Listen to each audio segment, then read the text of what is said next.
Our full circle eye repair, this is a formulation, and again, my grandfather being so far ahead of his time, when we were looking at developing an eye product, because when I started with Circadia, we didn't have an eye product, right? Keep in mind, again, this is a relatively small company at one point when it first started with just a handful of products, right? The most effective things that we could develop for you. But then we started realizing that there's a bigger need, right, for everything. You can't get everything from Circadia, so we started looking around, what else do we need? So we really developed an eye product, and it was extremely important to my grandfather to have a dual formulation, because again, he understood that the tissue around the eyes is doing different things throughout the day versus the evening, right? So when we look at the full circle, what we have here is two products that come packaged together. One for day formulation, one for night formulation. One for different solutions for day concerns, one for solutions for night concerns. So the full circle day formulation, what we have here is again a blend of things that we've discussed already. We have something called Argireline, and we have another, I mentioned it, form of vitamin C. This one's called AA2G, or ascorbyl glucoside. I really like this one because it can actually help address darkness underneath the eye. Now, I want to be clear here, when we talk about the pigmentation that's underneath the eye, it's not the same as when we're talking about pigmentation irregularities of the rest of the skin. Right? Generally, we're talking about pigmentation irregularities that come from overactive melanin formation. When you look at the pigment that's underneath the eye, what we're really looking at is ionized blood. Right? This is blood that has leaked out of the blood vessels into the surrounding tissue, and when it ionizes, it darkens in color.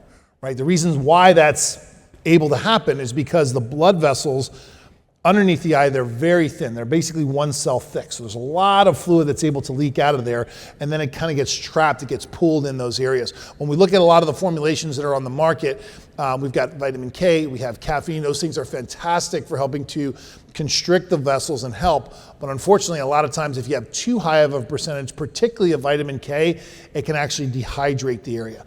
We have the Haloxyl, which is a blend of ingredients, in particular hydroxysuccinamide and a peptide that's helping to address that permeability, right? It's helping to make that blood vessel more strong so future blood is not going to leak out into the surrounding tissue. But you've also got to metabolize what's there, and that's where we have things like hydroxysuccinamide, which is part of this blend.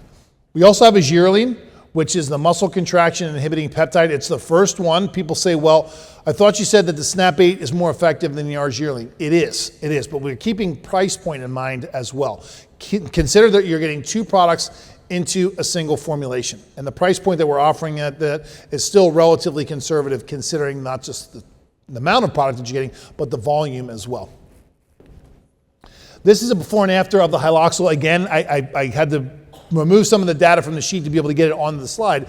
But this again is done at 8 weeks. So at about a 2-week period, at about 8 weeks, you can anticipate and expect that you're going to get a reduction of almost 20% in the depth of darkness underneath the eye. That's a significant improvement. Keep in mind, of course, that the reason why they're forming is permeability, and some of that is hereditary as well. So it may take a little bit longer for the clients to see this dramatic of a result, but it's one of those ingredients that builds on its efficacy, right? If you get this result in 2 months, guess what? In 4 months, 6 months, 8 months, a year, it's going to continue to get better and better. It's strengthening those vessels, making them less permeable, so more dark circles, or the depth of the dark circle doesn't get any greater. Now, the night formulation, again, the reason why we need to make sure that we have a night formulation is because we're introducing a small amount of vitamin A. Talk to you about increasing your amount of vitamin A incrementally. And the 0.3% in the regular nighttime repair, that's a really great place to start all over a face, neck, and décolleté. However, when again, we're looking at the skin underneath the eye, it absorbs much quicker, much faster. The thickness of the layers of the skin there are much, much thinner. So we need a little bit more of a conservative amount. So we actually have a 0.1% vitamin A. Sometimes we get clients that say, you know what, I don't tolerate vitamin A really well, and every time I try to use this product, I get irritation. My recommendation is try it every other night, try it every third night, and if that's still a challenge, if that's still an issue, then you have to forego the use of the night formulation. You're really only focusing on the day formula, but we've got some answers for that coming up here in just a bit. Okay. Again, conservative percentage of vitamin A. We also have the Matrixyl 3000, and now we have something called Eyeless. Right, Eyeless is a peptide. It's a composition of a couple different things together, but it's helping to address the puffiness under the eye. Right, when we look at puffiness, what we're primarily dealing with is fluid retention. A lot of fluid that has built up underneath the eye because of impairment and collective damage to the lymphatic system. Just not able to drain as easily. But what's interesting is when you look at lymphatic system and the circulatory system, a lot of that is very closely intertwined. So when you start to get improvement in dark circles, consequently you get an improvement in the puffiness and vice versa. Okay. However, we see a lot more puffiness and fluid buildup and retention in the evening than we do during the day. And a lot of that has to do with cellular repair and other mechanisms, but the fluid just has a tendency to get trapped there, which is why this is applicable and used most in the evening, right? And a lot of the formulations that you'll see for use of eyeless, they do recommend an evening application.